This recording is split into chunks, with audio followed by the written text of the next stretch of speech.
Nandito ako ngayon sa loob ng isang tunnel boring machine sa ginagawang Campanado Station bilang bahagi ng Metro Manila Subway Project. Ang Metro Manila Subway Project ang kauna-unahang underground train sa bansa. May haba itong 33 kilometers mula Valenzuela City hanggang Ninoy Aquino International Airport sa Pasay. Kasama sa Phase 1 ng proyekto ang Campanado at Anona Stations na ginagawa ng Sumitomo Mitsui Construction.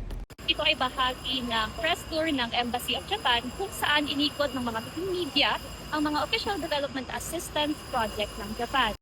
Ayon sa mga kontraktor, maaaring maapektuhan ang tensyon sa Middle East ang mga proyektong ito. Pero masyado para maaga para magbigay ng estima ng halaga ng epekto nito.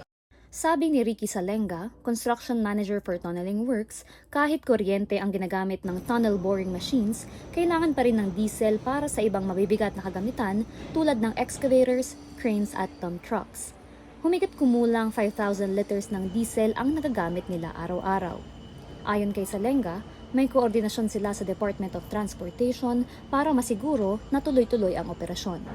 Dumayo rin kami sa isa pang Japan-assisted project, ang North-South Commuter Railway.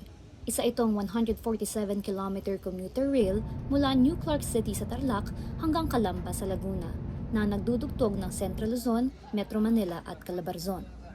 Pinuntahan namin ng bahagi sa Valenzuela kung saan ginagawa ang 4 na istasyon sa West Valenzuela, May Kawayan, Marilao at Bukawe, pati na ang Malanday Depot. Ang kabuuan ng Metro Manila Subway Project ay inaasahang makumpleto by 2032.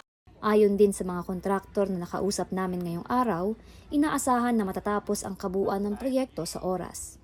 Ako po si Gab Dumalag para sa Inquirer.net.